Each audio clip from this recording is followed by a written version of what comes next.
Workers at the Fukushima Daiichi nuclear power plant have found a new leak of radioactive water. The problem was discovered on Saturday at a barrier that surrounds wastewater storage tanks. Workers reported finding a puddle of contaminated water roughly 1 square meter in size beyond a barrier near the number 4 reactor. They tried to contain the leak with sandbags. Plant operator Tokyo Electric Power Company detected 140 becquerels per liter of radioactive strontium. The utility says the leak occurred near a valve used to drain water from inside the barrier, but the valve was closed. TEPCO officials say no contaminated water reached the ocean. Engineers at the plant say some joints in the barrier may be responsible for the leak. The barrier is made up of concrete blocks bound by metal that is either bolted or welded.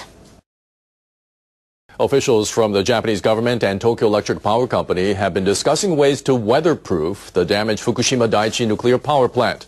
Storms and typhoons have battered the plant in recent weeks. They're hoping to limit leaks of radioactive water.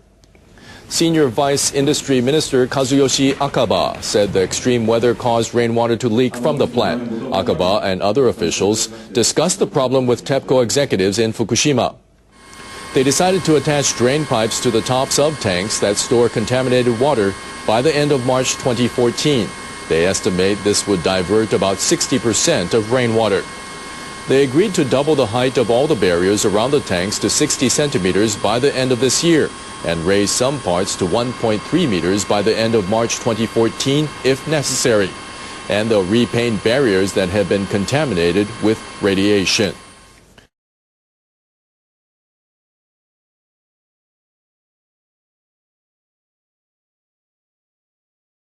Scientists with the International Atomic Energy Agency are checking how staff at Japan's crippled nuclear plant monitor radiation in the ocean.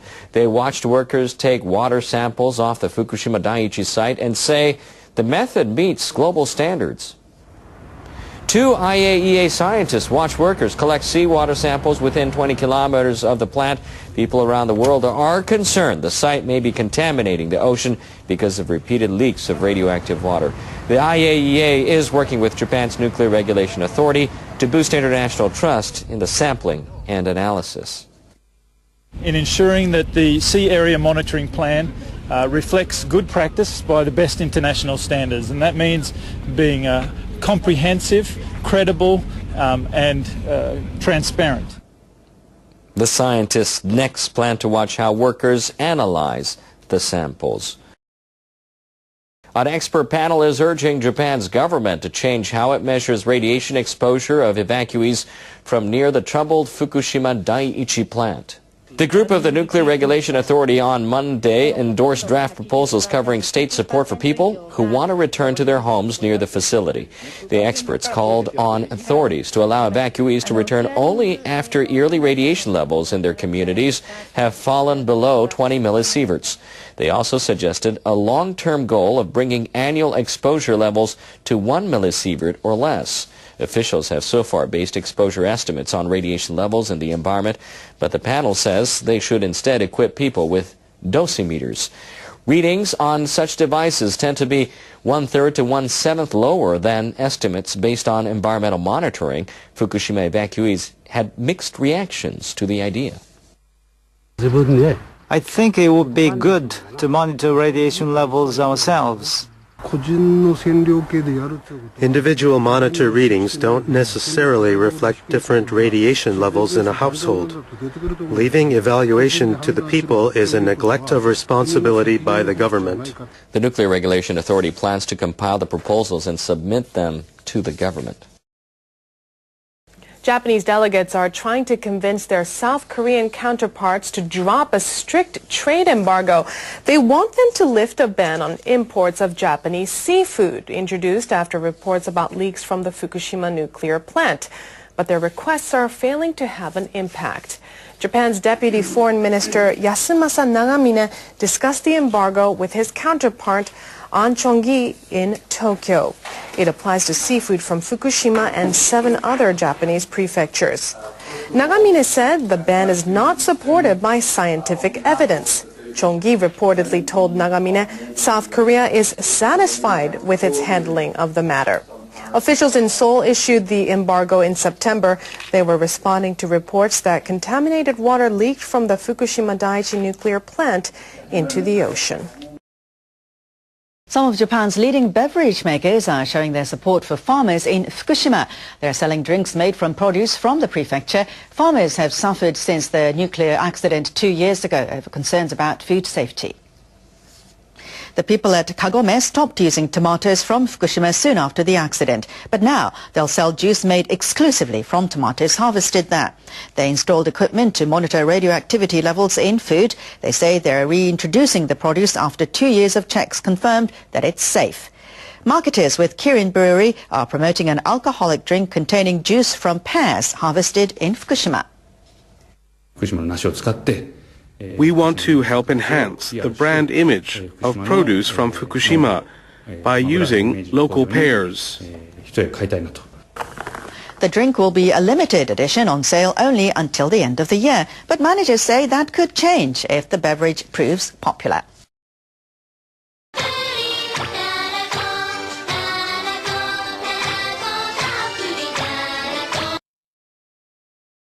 Japanese government and ruling Liberal Democratic Party officials are considering a substantial reduction of a key subsidy for rice farmers.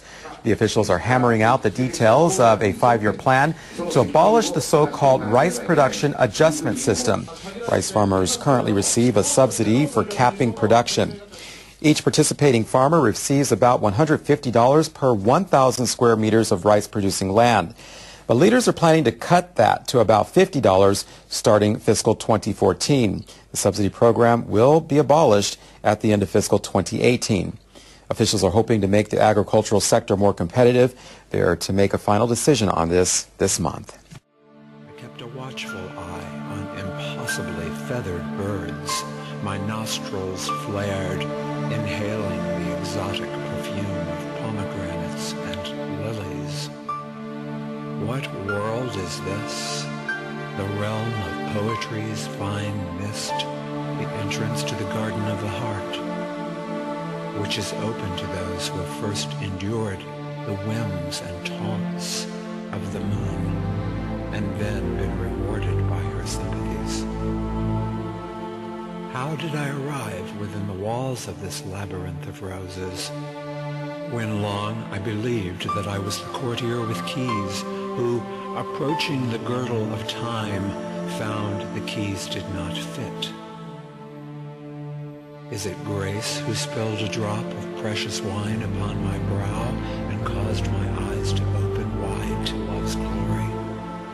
Or am I simply some fortunate wanderer who, pitied by Providence, is taken in as one would open the door of a warm home place to a sweet and gentle orphan child who begs with plaintive plea relief from the winter's wrath outside.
Fukushima Prefecture is set to explore new sources of power. A test run of what will be one of Japan's largest wind farms has begun off the coast there. Safety on! The Industry Ministry has set up a floating wind turbine 20 kilometers off Naraha town. A ceremony was held on Monday to mark the test run.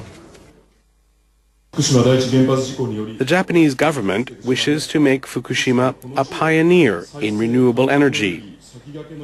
The prefecture was hurt by the nuclear accident, so this is our mission. The turbine can generate enough power for 2,000 homes. A steady supply of strong winds gives offshore installments greater efficiency than wind farms on land. Next fiscal year, the central government will add 2 more turbines at the site. Each of the new rotors will have 3 times the generating capacity of the current one. The government will use the turbines to assess the possible impact on the local fishing industry. Delegates from nearly 200 nations have gathered in Warsaw, Poland to hammer out the details of a new framework on climate change. But those from developing and industrialized nations are at odds over who should foot the bill. The delegates are debating the terms of a plan that would come into effect in 2020. A representative from the European Union called on them to go further than ever in their pledges. He said the window of opportunity is closing. Climate change is happening. Humans are the cause of this change, and we do need to act urgently to avoid the worst impacts. China's delegate said industrialized countries should offer more financial and technological support to developing nations. We need to ensure a structure that recognizes that historical responsibility and where developed countries take the lead to address climate change. Japanese delegates will propose cutting greenhouse gas emissions by 3.8% from 2005 levels by 2020. That's less ambitious than a proposal submitted 4 years ago. Japanese leaders say they've had to adjust because of a greater reliance on thermal energy since the nuclear accident in Fukushima.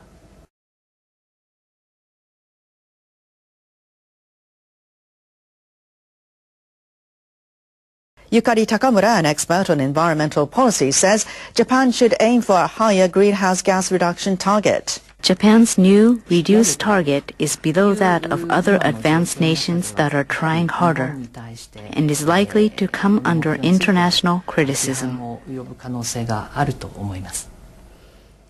Takamura also says the new target may lead to Japan becoming less influential at the talks.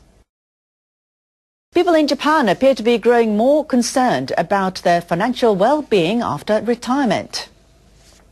Officials at the Bank of Japan released the results of an annual survey on household finances. 65% of respondents said their main concern is putting aside money for retirement. The answer topped the list for the first time since the survey began in 1953. Saving for illness or disaster was the #1 answer up until last year. This time it was a close second at 63%.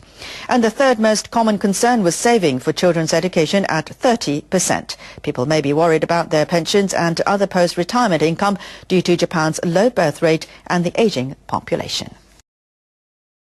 Swiss forensic experts have added to claims that late Palestinian leader Yasser Arafat was assassinated. They've detected a high level of radioactive polonium in his remains. Arafat got sick in 2004, then died. Many Palestinians have believed for years that he was poisoned. Last year, Palestinian authorities asked for a forensic investigation. The Al Jazeera news network says the Swiss experts found levels of polonium in Arafat's body that were 18 times higher than normal. They concluded that their results moderately support the idea that he was poisoned. I felt that I'm mourning him again. I was in a shock. I felt the anger, shock and anger and huge sadness. She says she wants to know the truth about her husband's death. Palestinian authorities have yet to comment on the report.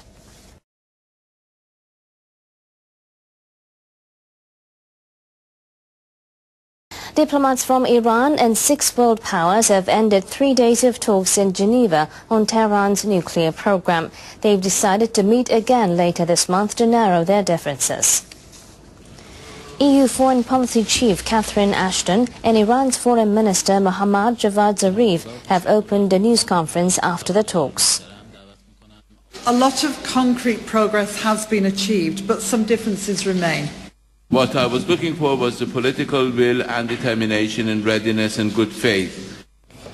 The negotiations were initially scheduled to end on Friday, but they were raised to the ministerial level and extended to Saturday. The participants tried to reach a deal to restrict Iran's uranium enrichment activities in exchange for the partial lifting of international sanctions. But opinions remain divided over to what extent international sanctions should be lifted.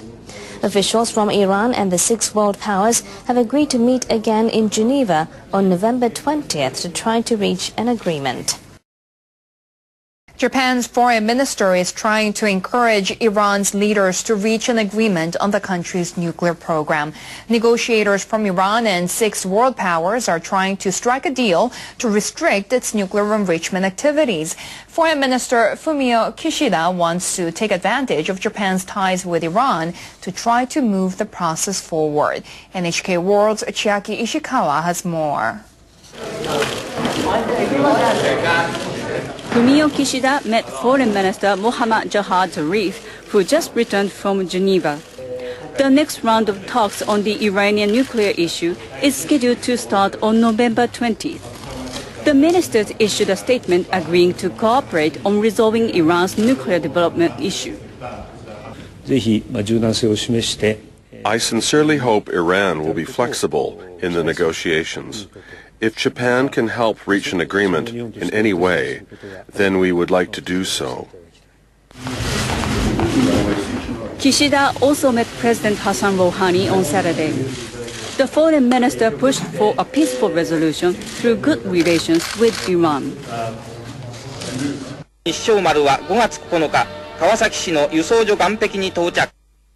The countries have maintained political, economic, cultural and other exchanges for decades. During Japan's post-war recovery era, a direct oil deal with Iran bypassed the Western oil majors. The imports continued even after the United States severed diplomatic relations with Iran following the 1979 Islamic Revolution. Japan lacks natural resources and has relied on Iran for oil and gas. Most of Iran's exports go to China, India, and then Japan. Crude oil accounted for more than 98% of Iran's exports to Japan. And Iran is the 5th leading crude oil supplier to Japan, following Saudi Arabia, the UAE, Qatar, and Kuwait. Japan and Iran will mark 140 years in 2015 since both countries started exchanges. Japanese government officials say they will continue to make use of the ties to help resolve the current nuclear issue. Chiaki Ishikawa, NHK World. Negotiators from the International Atomic Energy Agency may have reached a breakthrough with Tehran on a long-time standoff. The two sides have agreed on a roadmap to resolve issues over Iran's nuclear program. IAEA Director General Yukiya Amano met in Tehran with the head of Iran's Atomic Energy Organization, Ali Akbar Salehi. The International Atomic Energy Agency and Islamic Republic of Iran just issued a joint statement on a framework for cooperation. Salehi said Iran would allow IAEA inspectors to visit, with advance permission, a mine in southern Iran used for uranium enrichment. And leaders will allow inspections of a heavy water reactor in western Iran. Observers have raised concerns it could produce plutonium that can be used for weapons. Salehi said Iran is ready to be flexible. The two sides will implement the agreement over the next 3 months. It's believed that the new framework will not include inspectors' visits to a military facility in Parchin, near Tehran, where Iran is suspected of developing nuclear weapons. This is an important step forward to start with, but much more needs to be done. Working-level negotiations got underway on Monday, centering on IAEA inspections of nuclear-related facilities in Iran. By completing this video, you have proven you are capable of filming, producing, and editing your own. We expect one video from you by the end of next week.